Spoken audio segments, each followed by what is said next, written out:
Hello students, आप लोगों का स्वागत है सिलेक्शन प्रो पर। और जैसे कि आप लोगों को जानकारी है, हम लोग यहाँ पर एसएससी जीडी, यूपी कांस्टेबल और सुपर टेट के लिए आप लोगों की तैयारी कर रहे हैं।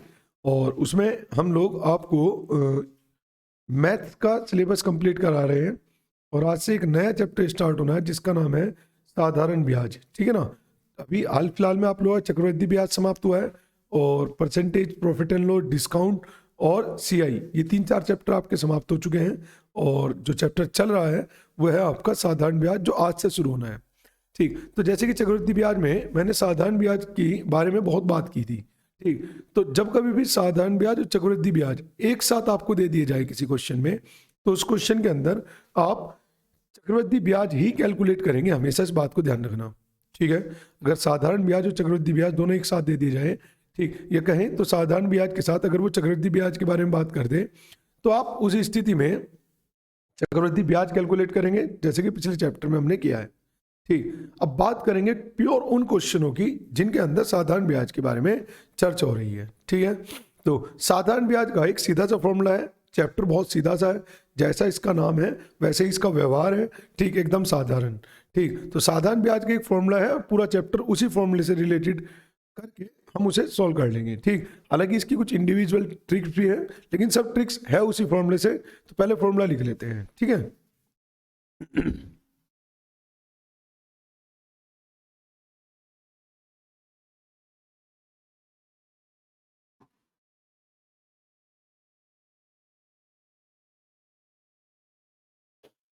साधारण ब्याज या कहें तो सिंपल इंटरेस्ट, है ना। साधारण ब्याज या कहें तो सिंपल इंटरेस्ट।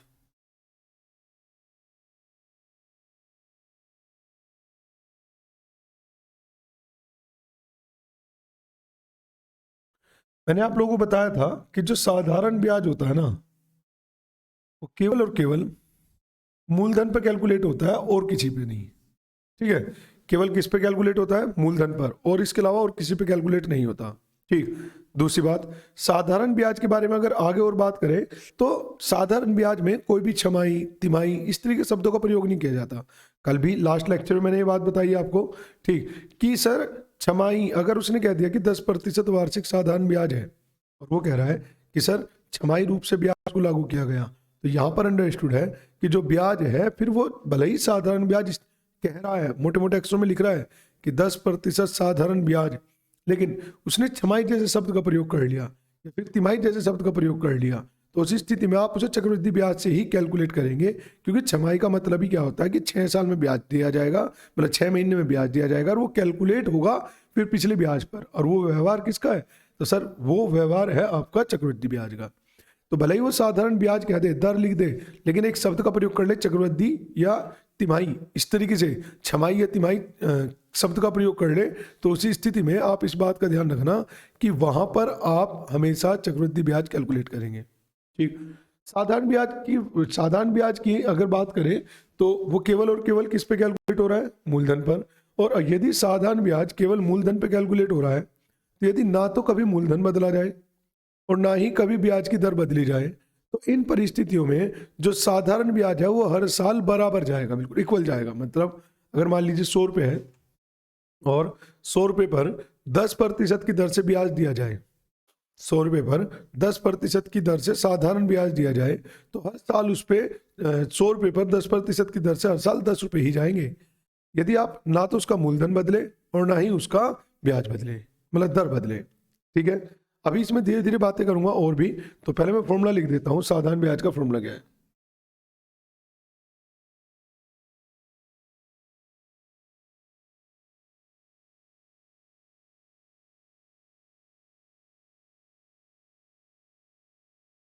साधारण ब्याज, ठीक है। साधारण ब्याज देखो, चक्रवृद्धि ब्याज के अंदर अगर पहले मैं चक्रवृद्धि ब्याज की बात करूं, तो चक्रवृद्धि ब्याज के अंदर हम लोगों के पास जो फॉर्मूला था ना, वो मिश्र धन का था, यानी कि कंपाउंडेड अमाउंट का था। ठीक, मिश्र धन का क्या था? P इंटू 1 प्लस ब्याज की दर बटे 100 की पावर n। लेकिन साधारण ब्याज में हमारे पास केवल और केवल ब्याज का फॉर्मूला है।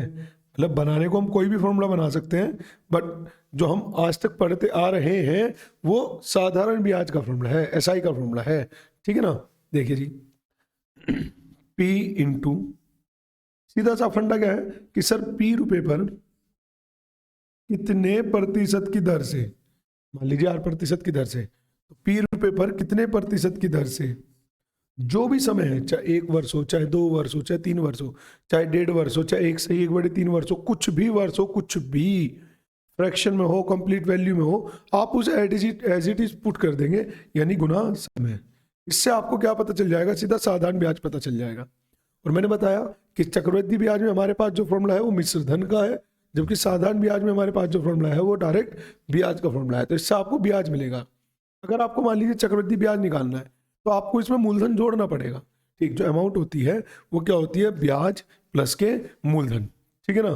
तो मैं यहां पर लिख देता हूं कि सर ये चक्रवृद्धि ब्याज का मिश्र धन है, और ये क्या है, ये सिंपल इंटरेस्ट का ब्याज है। सिंपल इंटरेस्ट का क्या है, ब्याज है। क्लियर है इतनी बात। चलिए, तो एक काम करते हैं, सीधा क्वेश्चन पे चलते हैं, क्योंकि इसमें बताने के लिए इतना कुछ है नहीं, सीधा सा फॉर्मूला है। बाकी क्वेश्चनों में और क्या क्या अप्रोच आ सकती है, क्या क्या कॉन्सेप्ट हम लगा सकते हैं, वो क्वेश्चन के साथ साथ देखते चलेंगे। तो ये सब मैं क्लियर कर देता हूं।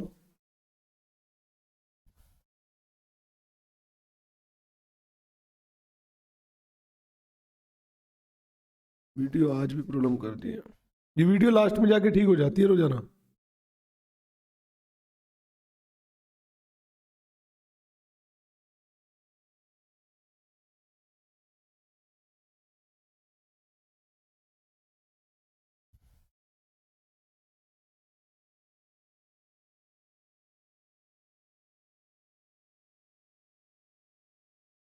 चलिए सर, उसने कहा है 500 रुपए की राशि 5% वार्षिक साधारण ब्याज की दर से कितने समय में 625 रुपये हो जाएगी। ठीक, सिंपल एकदम। देखो कैसे सॉल्व करेंगे।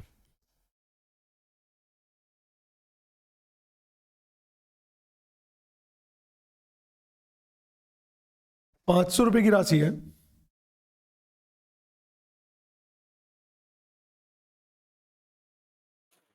500 रुपए की राशि है, 5% वार्षिक साधारण ब्याज की दर पर, सिंपल इंटरेस्ट पर कितने समय में 625 हो जाएगी। अब यहां पर बड़े ध्यान से समझना सर बात को। साधारण ब्याज के जितने भी क्वेश्चन होंगे वे हमेशा आपको ब्याज से ही करने हैं। सबसे पहला पॉइंट ये ध्यान रखना, हमेशा साधारण ब्याज के जितने भी क्वेश्चन होंगे वे हमेशा किससे करने हैं, आपको ब्याज से करने हैं। ठीक है। अब देखिए सर, जैसे आपको सबसे पहले देखना है कितने रुपए का ब्याज है, तो सर पता चला 125 रुपए का ब्याज है। कितने का ब्याज है, 125 रुपए का। तो क्या मैं कह दूं 500 रुपए पर, यानी मूलधन पर 5% की दर से कितने वर्षों में 125 रुपए का ब्याज मिलेगा। 2 जीरो से 2 जीरो कट जाएंगी, 5 पंजे 25 और 25 पंजे 125, तो जो वर्ष आ जाएगा सीधा 5 वर्ष। ध्यान रखना, साधारण ब्याज के अंदर जब भी आप क्वेश्चन को सोल्व करेंगे हमेशा एक एक क्वेश्चन सभी आपके सिंपल इंटरेस्ट यानी कि ब्याज की हेल्प से होंगे। तो एक बार ये दिमाग में बिल्कुल सेट रखना, यही ट्रिक है इसकी कि साधारण ब्याज के सभी क्वेश्चन आपको साधारण ब्याज से ही करने हैं, यानी कि इंटरेस्ट से ही करने हैं। जैसे कि ये क्वेश्चन था, एक बार इसका स्क्रीनशॉट लीजिए। चलिए आगे, चलिए तो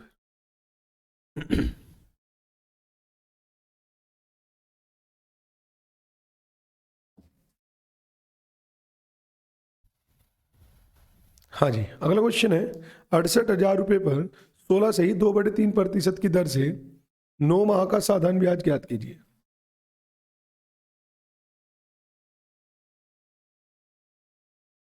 68,000 रुपये पर 16 से ही 2/3% की दर से 9 माह का साधारण ब्याज, 9 माह का साधारण ब्याज, सिंपल एकदम, बिल्कुल सिंपल। ठीक, कितने रुपए हैं सर, 68,000 का 16 से ही 2/3%, यानी कि 1/6। अच्छा, बटे 100 लिखने की जरूरत नहीं है, क्योंकि 16 से ही 2/3%, 16 से ही 2/3/100 पूरा कैलकुलेट करके ही 1/6 आया है, ठीक। और 9 माह, बट यहाँ पर हम डाटा लिखते हैं वर्ष में, तो 9 माह को वर्ष के रेस्पेक्ट में लिखेंगे तो बटे 12, ठीक। 3 से कट जाएगा 3, 3 से कट जाएगा 2, 2 से कट जाएगा 34, 3 से कट जाएगा 4, 4 से काटते हैं, 4 अठे 32, 4 पंजे 20, तो जो ब्याज बनेगा वो कितना बन जाएगा आपका 8500 आंसर। बताइए इसमें कोई कंफ्यूजन किसी को भी? हाँ जी, यहाँ पर कोई कंफ्यूजन? क्वेश्चन ये रहा, और इसे कीजिए और इसका आंसर जरा एक बार कमेंट कीजिए। अभी 1 सेकंड आता हूँ मैं।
चलिए सर, अब वीडियो बिल्कुल सही चलेगी आपकी।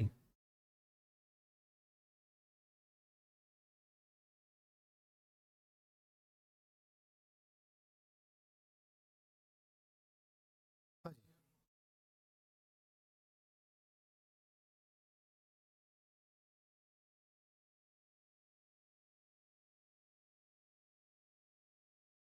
देखिए सर, उसने कहा है कोई धन 5 वर्ष में 10% वार्षिक साधारण ब्याज की दर से 7500 रुपये हो जाता है, ठीक। सर कितना? 5 वर्ष में, ठीक। 10% वार्षिक की दर से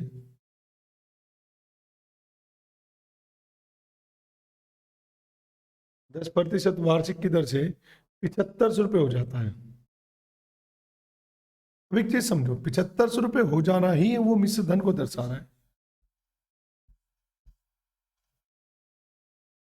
7500 रुपये हो जाता है मतलब मिश्र धन, ठीक। अब क्या करेंगे, हम ये मान लेंगे कि सर जो मूलधन है वो 100 रुपये है, उसका 10% के हिसाब से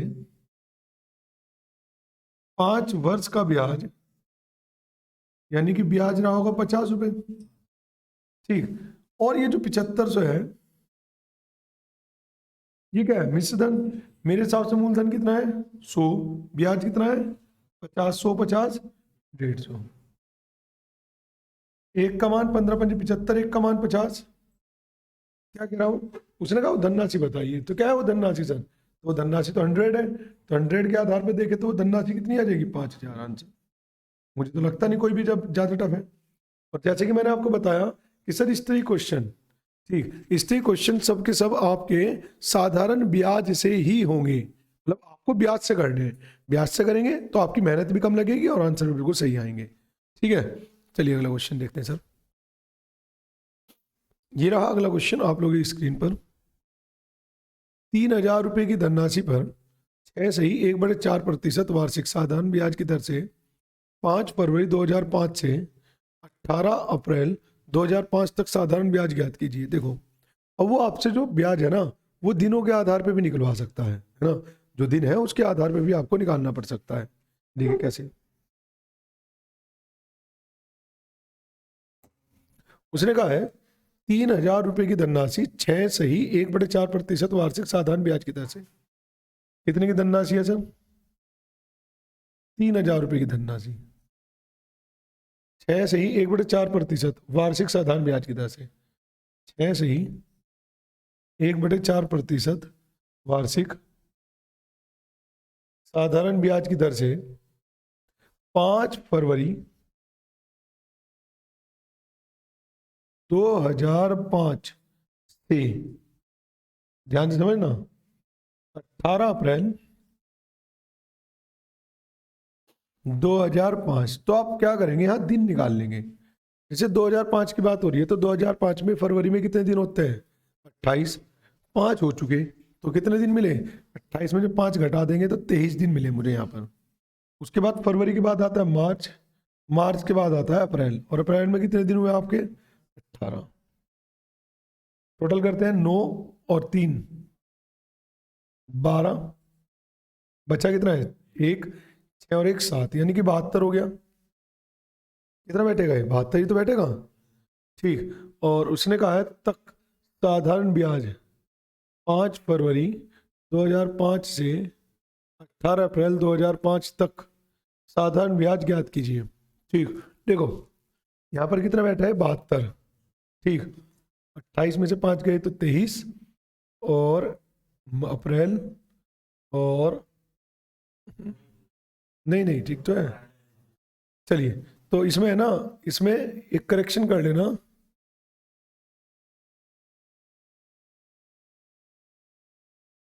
इसमें कुछ लोचा है क्या।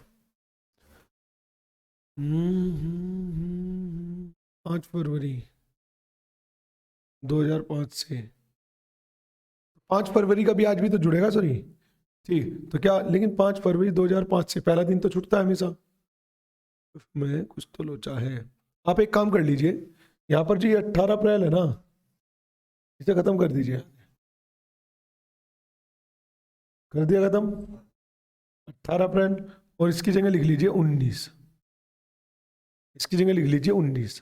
ठीक, तो जिस कारण ये कितने दिन का ब्याज बन जाएगा, 19, यानी कि 73 दिन का ब्याज। ठीक है, अब चलते हैं क्वेश्चन। देखिए सर, 3000 रुपए की धनराशि पर, हाँ जी, 6 से 1/4 का मतलब कितना होता है, 1/16। परसेंटेज कैलकुलेट हो चुका उसमें। ठीक, का कितने दिन का ब्याज बताना है, 73/365।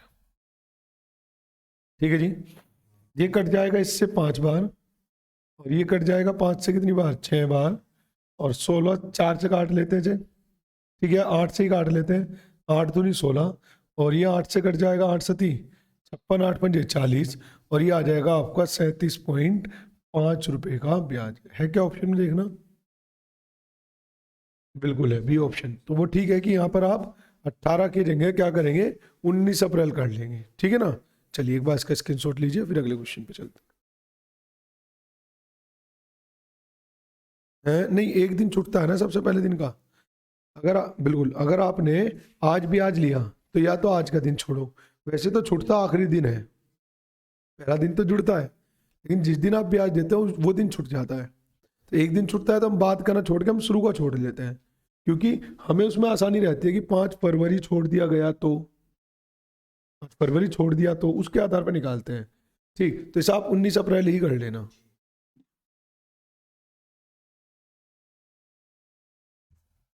अगला क्वेश्चन ये रहा, किसी राशि पर साधारण ब्याज मूलधन का 1/9 गुना हो जाता है यदि समय और दर समान संख्यात्मक रूप से समान हो, तो दर प्रतिशत ज्ञात कीजिए। चलिए देखते हैं।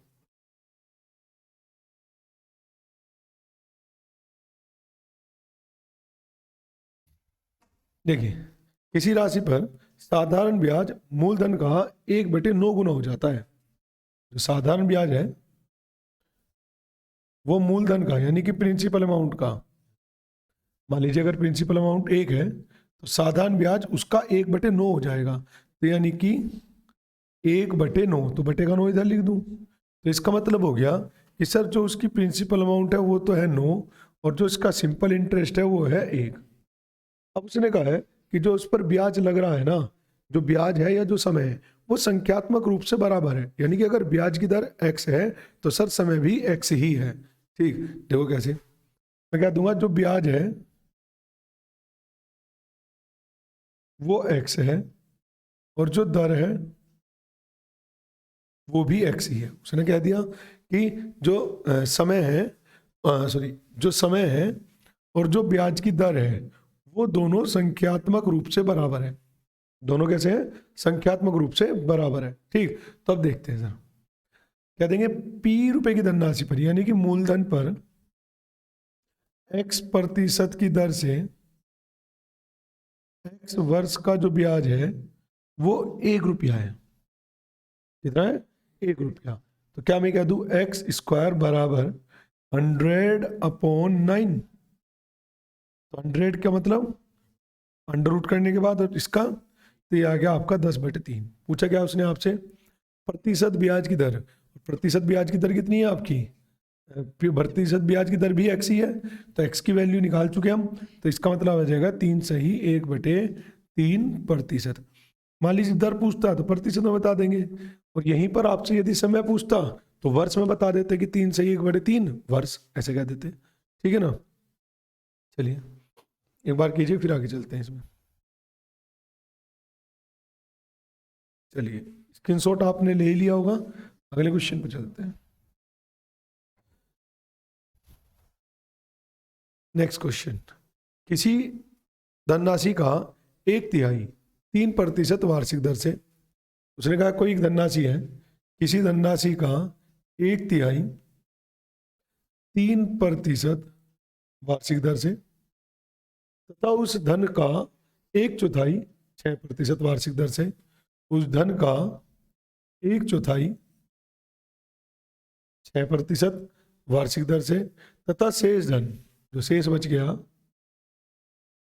वो शेष धन 8% वार्षिक दर से, शेष धन 8% वार्षिक दर से ऋण पर दिया जाता है। 2 वर्ष के बाद कुल साधारण ब्याज 420 रुपये मिलता है। क्या करना है आपको?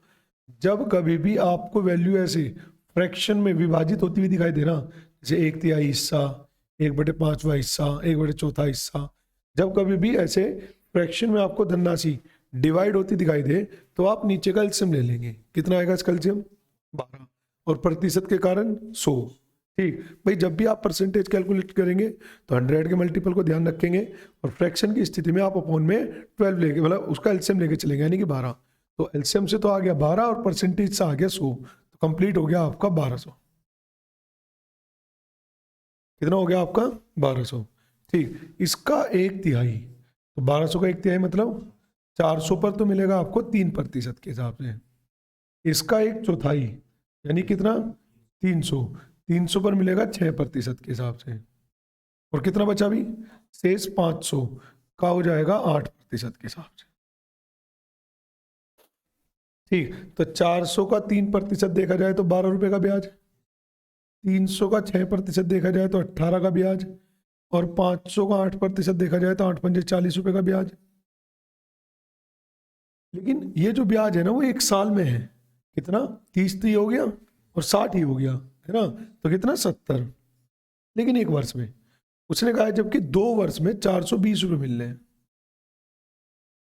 मेरे हिसाब से 1 साल में 70, तो 2 साल में कितना? तो मेरे हिसाब से 2 साल में हो जाएगा 70 दूनी 140, 0 से 0, 14 तिया 42, और 1 की वैल्यू आ गई आपकी 3। पहले यहाँ पर बताइए कोई दिक्कत? उसने क्या पूछा है? तो धनराशि ज्ञात कीजिए। धनराशि कितनी थी? 1200। तो 1 का मान कितना है आपका? 3, तो 1200 का मान कितना हो गया? 3600। ठीक है जी, बताओ इसमें कोई दिक्कत किसी को? करो जरा एक बार। तो यहाँ पर आपको एक बात ये बस छोटी सी ध्यान रखनी है, जब भी चीज़ों को ऐसे भिन्न के रूप में डिवाइड किया जाए, 1/3 1/4 भिन्न के रूप में डिवाइड किया जाए, तो आप हमेशा नीचे का फ्रैक्शन लेंगे, और परसेंटेज की वजह से 100, तो आपका कंप्लीट हो जाएगा ये 1200। क्लियर है इतनी बात? आगे चलते हैं। किसी धनराशि का 1/8वां भाग, वही 1/8, 5% वार्षिक दर पर 2 वर्ष के लिए निवेश किया गया, और शेष धनराशि को 10% की दर से 2 वर्ष के लिए निवेश किया गया। यदि प्राप्त होने वाला कुल ब्याज 1674 रुपये है तो निवेश की गई कुल धनराशि ज्ञात कीजिए। ठीक है जी, चलिए देखते हैं।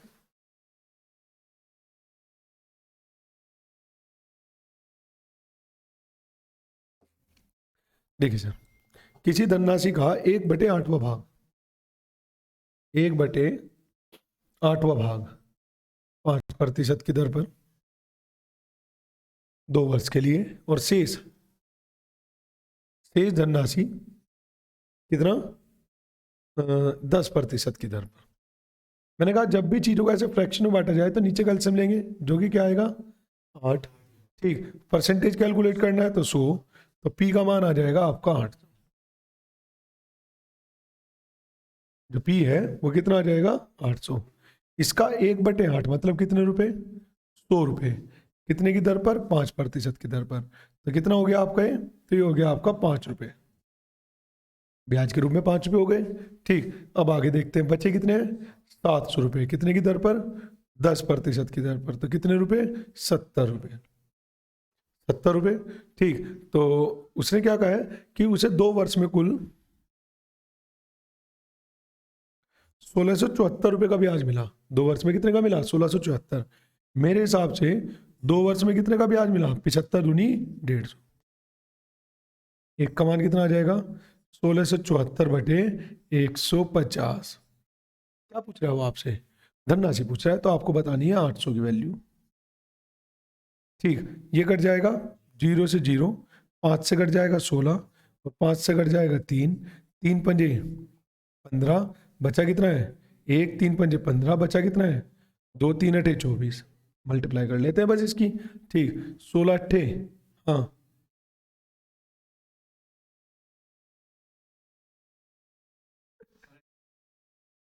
बचा कितना है 12, 16 पंजे 80 और 8, 80 और 12 92, बचा कितना है 9, 16 पंजे 80 और 9, यानी कि धनराशि आ जाएगी इसकी 8928, दूर दूर तक भी नहीं आ रही,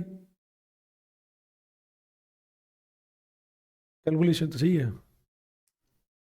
दोबारा से देख लेते हैं, किसी धनराशि का 1/8वां भाग 5% की दर पर, और शेष धनराशि को 10% की दर पर। ठीक है, इसका मतलब 5 रुपये यहाँ से मिलेंगे और 70 रुपये यहाँ से, 75 रुपये हो गए। 2 वर्ष में 1664 रुपये मिल रहे हैं, मेरे हिसाब से कितने मिल रहे हैं 150। एक का मान हो गया 1674/150 गुना 800, 0 से 0 कट जाएगा, 5 से कट जाएगा 3, 5 से कट जाएगा 16। ठीक, और 3 से काटते हैं, 3 पंजे 15, 1, 3 पंजे 15, 2, 3 अठे 24, और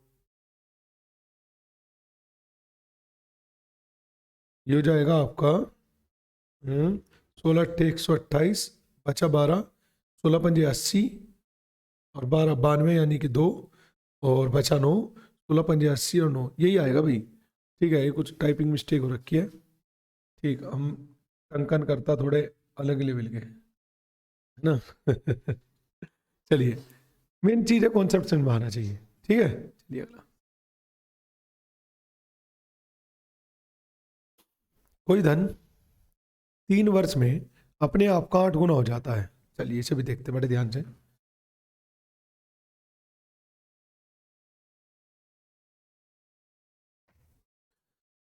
कोई धन 3 वर्ष में अपने आप का 8 गुना हो जाता है। कोई धन है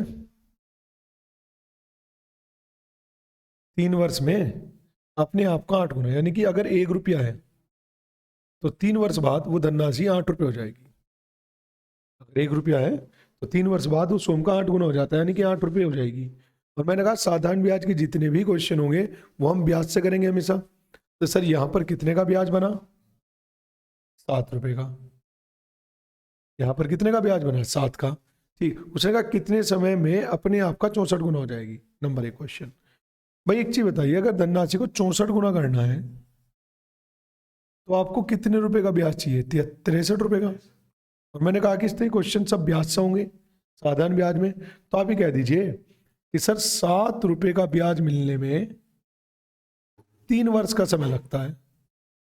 बताइए कहा जा सकता है क्या। भाई 1 से 8 हो गई, ठीक है, यानी कि 7 रुपए का ब्याज मिला, कितना समय लगा 3 वर्ष। तो 63 रुपए का ब्याज मिलने में कितना समय लगेगा, तो 3/7 गुना 63, क्योंकि धनराशि 64 गुना होनी है और धनराशि यदि 64 गुना होनी है तो इसका मतलब यह है कि सर 63 रुपए का ब्याज मिलना चाहिए। फिर 1 से 64 रुपए होना है तो ब्याज कितने का बैठेगा? 63 रुपए का। ठीक है ना। चलिए 7 निम और 9 तो आपका आंसर आ गया 27। ठीक। सेकंड क्वेश्चन इसी के अंदर आपसे क्या पूछा गया? सेकंड क्वेश्चन में आपसे पूछा गया, उसने कहा वार्षिक ब्याज की दर भी बताइए, दर भी पूछ ली। तो सीधा सीधा से यही डाटा उठा लीजिए कि सर 1 रुपए पर कितने प्रतिशत की दर से 3 वर्ष में कितने का ब्याज मिला? 7 रुपए का। तो बराबर 7 रुपए का ब्याज। तो आर बराबर आ जाएगा आपका 7/3 गुना 100। बस यही आपका आंसर है 700/3। बाकी अगर ऑप्शन होता तो देख लेते क्या सोल्व करना है। डिवाइड ही करना है अगर सोल्व भी करना है तो आगे। ठीक, चलिए कीजिए एक बार इसे और अगला क्वेश्चन देखते हैं इसके बाद। ये रहा अगला क्वेश्चन आप लोगों की स्क्रीन पर। क्वेश्चन क्या है? क्वेश्चन है कोई धन 8 वर्ष में अपने आप का 3 गुना हो जाता है, 20 वर्ष में कितने गुना हो जाएगा? सिंपल है, इसी के जैसा है। स्क्रीनशॉट ले लीजिए भाई। पिछले ले लिया होगा आपने, है ना। और अभी क्वेश्चन को बैक करके लेना, कभी पता चला यहाँ पे आपने स्क्रीनशॉट लिया और क्वेश्चन आपको कुछ और दिख रहा है बाद में जाके। क्वेश्चन चेंज हो चुका है यहाँ पर। हाँ जी, क्या है? कोई धन 8 वर्ष में अपने आप का 3 गुना हो जाता है। कोई धन है, मान लीजिए 1 रुपया है, और 3 वर्ष में अपने आप का 8 गुना यानी कि 8 रुपये हो जाता है। तो कितने रुपए का ब्याज हुआ? 7 रुपए का। कितने का ब्याज हुआ? 7 रुपए का। अच्छा, 8 वर्ष में कितना? 3 गुना। तो 3 रुपए हो गए तो क्या देंगे? 2 रुपए का ब्याज हो गया। ठीक। कितने वर्ष में? 8 वर्ष में। उसने कहा 20 वर्ष में कितने गुना हो जाएगा? तो हम ये कह सकते हैं सर 8 वर्ष में जो ब्याज मिलता है वो 2 रुपए। तो 20 वर्ष में जो ब्याज मिलेगा वो कितना होगा? 2/8 गुना 20। 2 से कट जाए कितनी बार? 4 बार। और 4 से कट जाएगा 5, तो यानी कि 5 रुपए का ब्याज मिलेगा आपको। धनराशि थी कितनी? 1। कितनी हो गई? कितने रुपए का ब्याज मिला? 5। तो कितनी हो गई? 6 रुपए हो गई। तो उसने पूछा कितने गुना हो जाएगी? कितने गुना हो जाएगी? 6 गुना। आंसर कितने गुना? 6 गुना। यहां पर कोई दिक्कत तो बताओ किसी को, आगे चलते हैं। उसने कहा वार्षिक ब्याज की दर भी बता दो, लगे या तो सीधा कह देंगे सर 1 रुपए पर पता नहीं कितने प्रतिशत की दर से 8 वर्ष में 2 रुपए का ब्याज है। भाई 1 से 3 हो गया तो ब्याज तो 2 ही रुपए का है। ठीक, तो 2 से कट जाएगा कितनी बार? 4 बार। तो आर का मान कितना आ जाएगा आपका? तो सर आर का मान आ जाएगा 25%। बताओ इसमें कोई दिक्कत किसी को? ठीक है, करो जरा, फिर आगे चलते हैं। स्क्रीनशॉट ले लिया होगा, अगले क्वेश्चन को देखते हैं। बिल्कुल सीधा सा चैप्टर, एकदम साधारण ब्याज है, एकदम साधारण, नाम जैसा काम वैसा। ठीक है ना।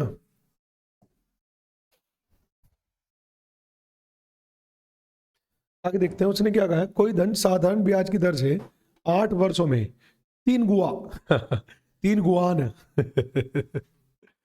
3 गुना है भाई ये। ठीक, 3 गुना हो जाता है तो कितने दिनों में वे 8 गुना हो जाएगा? और वार्षिक ब्याज भी सिमिलर है बिल्कुल इसके जैसे ही। तो इस क्वेश्चन को मैं छोड़ देता हूं, इसे आप ही लोग करेंगे। ठीक है, नेक्स्ट इसका आंसर कमेंट करना सभी।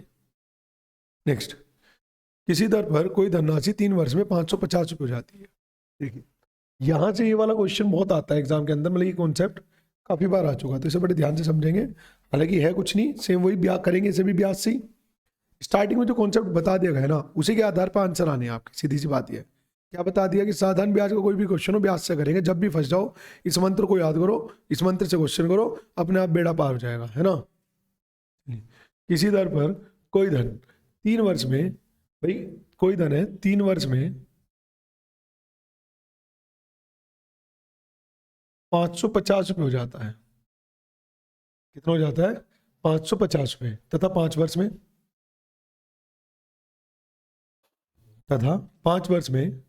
750 रुपये हो जाता है। तो एक चीज बताइए, क्योंकि ये साधारण ब्याज है, साधारण ब्याज में हर साल जो ब्याज जाएगा वो बराबर जाएगा। ठीक, तो हम ये क्या करते हैं, हम वर्षों का गैप निकाल लेते हैं, अंतर कर लेते हैं इसका। कितना अंतर है 2 वर्ष, और यहां पर गैप कितना है 200 रुपए का। तो 2 वर्ष में 200 का ब्याज, तो 1 वर्ष में 100 का ब्याज, हर साल 100 रुपए का ही ब्याज जाएगा। तो फिर 3 वर्ष में कितना ब्याज 300 का। अब ये 3 वर्ष का ब्याज निकाला क्यों मैंने, क्योंकि मेरे पास 3 वर्ष का मिश्र धन है। अगर उसमें से मैं 300 रुपये ब्याज के घटा दूं तो मेरे पास मूलधन आ जाएगा कितना 250 रुपये, मूलधन आ जाएगा कितना 250 रुपये। यहां तो कोई दिक्कत। ठीक, अब उसने आपसे पूछा क्या है, उसने कहा है कि ब्याज की दर और मूलधन, मूलधन तो हम ज्ञात कर चुके 250, ब्याज की दर पूछ ली। तो ब्याज की दर जो कैलकुलेट होगी ना वो 1 वर्ष के ब्याज पर होगी। तो 1 वर्ष में कितने रुपए का ब्याज, तो सर 1 वर्ष में 100 रुपए का ब्याज। कितने पर, मूलधन पर, यानी कि 250 पर गुना 100% के लिए। 25 चौका और 25 से कट गया 10, 0 से कट गया 0, और ये आ जाएगा आपका 40% अंश। ठीक है जी, बताओ इसमें कोई दिक्कत किसी को, आगे चलते हैं। हटा दू इसे।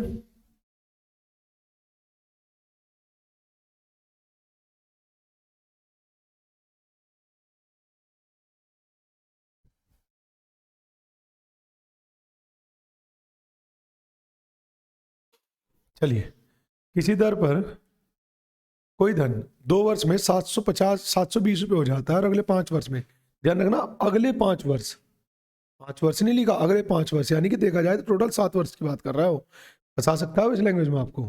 ठीक, उसने कहा है 2 वर्ष में 720 रुपये हो जाता है, और अगले 5 वर्ष में, तो मैं प्लस करके लिख रहा हूं, अगले 5 वर्ष में वह धन 1020 रुपये हो जाएगा। तो सर अगर वर्षों की बात की जाए तो सर वर्षों का अंतर कितना है, नहीं जी, मैंने कहा ना अगले 5 वर्ष, 5 वर्ष का ही गैप है, और कितने का ब्याज हो गया 300 रुपये का। 1 वर्ष में कितने का ब्याज है सर 6 से का 60 का, बिल्कुल 60 का।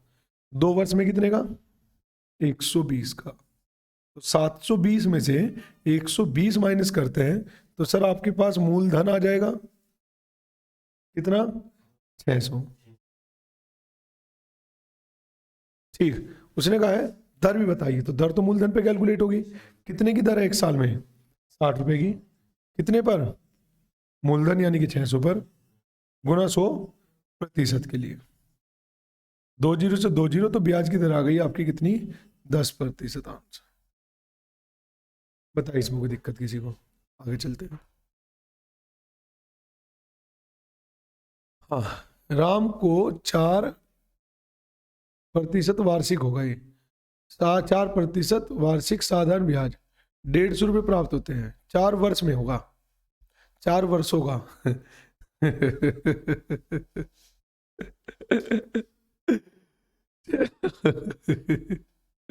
कुछ का कुछ लिखा हुआ है। चलिए, राम को 4 वर्षों का साधारण ब्याज 150 रुपये प्राप्त होता है, तो कौन पढ़ लेगा 100 वर्षों। राम को 4 वर्षों का साधारण ब्याज 150 रुपये प्राप्त होता है, यदि अगले 4 वर्षों के लिए मूलधन 5 गुना कर दिया जाए तो 8 वर्ष का साधारण ब्याज कितना होगा।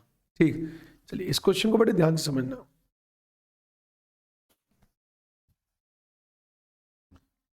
एक चीज समझो, मान लो 100 रुपये है, 10% की दर से है, तो 1 साल का ब्याज कितना होगा 10 रुपये। यदि मैं मूलधन को 2 गुना कर दूं तो ब्याज कितना होगा 20 रुपये। तो इसका मतलब ये कहा जा सकता है कि अगर आप मूलधन को 2 गुना कर दें, या केवल दर को 2 गुना कर दें, या फिर केवल समय को 2 गुना कर दें, तो आपका जो ब्याज है वो भी 2 गुना ही हो जाएगा। ठीक है, तो इसी कॉन्सेप्ट को ध्यान रखना है। और क्या कह रहा हूं, वो कह रहा है राम को 4 वर्षों का साधारण ब्याज 150 रुपये प्राप्त होता है। राम को 4 वर्षों में जो साधारण ब्याज मिला है वो 150 मिला है 4 वर्षों में टोटल। यदि अगले 4 वर्षों के लिए मूलधन को 5 गुना कर दें, ठीक, तो इसका मतलब अगले 4 वर्षों के लिए अगर आप मूलधन को 5 गुना कर देंगे ना, तो ब्याज भी सर 5 गुना ही हो जाएगा, यानी कि 750। अभी बताया ना, मूलधन को जितना गुना करेंगे ब्याज उतना ही गुना हो जाएगा। 4 वर्ष का 150 था, अगले 4 वर्ष के लिए भी 150 ही होना चाहिए, लेकिन मूलधन को कर दिया 5 गुना, तो कितना हो जाएगा 750। अगले 4 वर्षों के लिए मूलधन को 5 गुना कर दे तो 7 वर्षों का कुल ब्याज कितना होगा, बस जोड़ देते हैं, तो कितना होगा 900 रुपये आंसर। ठीक है ना, तो इस क्वेश्चन पे आप स्टार बना लेना, क्योंकि ये क्वेश्चन अच्छा क्वेश्चन है, अच्छे क्वेश्चन की कैटेगरी में जाएगा। ठीक है, चलिए बस आज की क्लास यहीं तक रखते हैं, समाप्त करते हैं आज की क्लास। आई होप कि आपको क्लास में मजा आ रहा होगा। और स्टार्टिंग में क्लास में थोड़ी सी प्रॉब्लम हो रही है, ठीक, रोजाना ही हो रही है, 2-3 क्लास से हो रही है, स्टार्टिंग में होती है, बाद में ठीक हो जाती है, क्या कि वीडियो रुक रुक कर चलती है। ठीक, तो मैं उम्मीद करूंगा कि आप लोग थोड़ा सा मैनेज करेंगे, बट मैं अपनी तरफ से भी कोशिश कर रहा हूँ कि इस समस्या का समाधान क्या हो सकता है। ठीक है ना, चलिए तो लेते हैं अलविदा, मिलते हैं अगली क्लास में साधारण ब्याज की क्लास नंबर 2 में। और तब तक के लिए जय हिंद, जय भारत, अपना ध्यान रखिए भाई सभी।